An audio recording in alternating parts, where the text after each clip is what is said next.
Bonjour à vous. Petite vidéo rapide pour répondre à cette question quasi fondamentale. Mais où est donc passé le bloom dans Eevee pour Blender 4.2 ?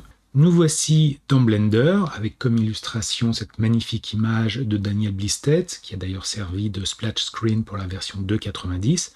À gauche, nous avons la version 4.1 de Blender, à droite la version 4.2, pour être précis 4.2.1.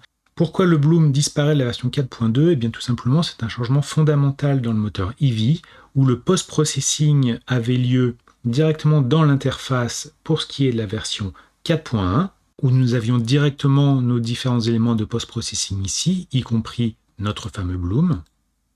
Nous voici maintenant dans Blender 4.2 où nous voyons que la plupart de nos paramètres ici ont disparu.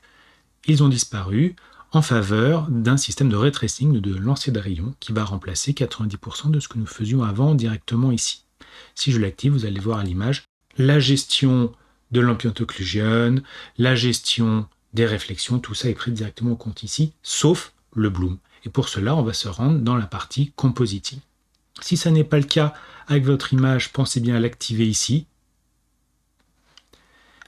Et pour avoir notre bloom, nous allons chercher un node qui s'appelle le glare.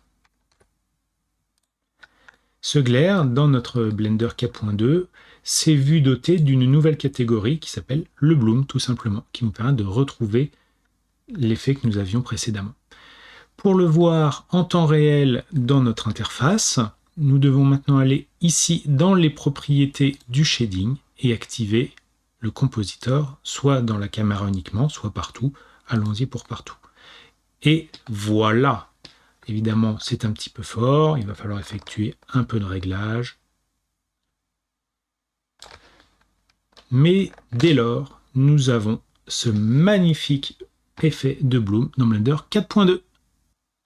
Petit bonus, vous avez sur le site des développeurs de Blender une page, dont voici l'adresse, qui vous aidera dans vos migrations depuis les projets antérieurs à la version 4.2 dans les différents aspects, le bloom, mais également tous les autres, comme les effets d'atmosphère par exemple, qui ont également un petit peu changé. Merci à vous et bon Blender!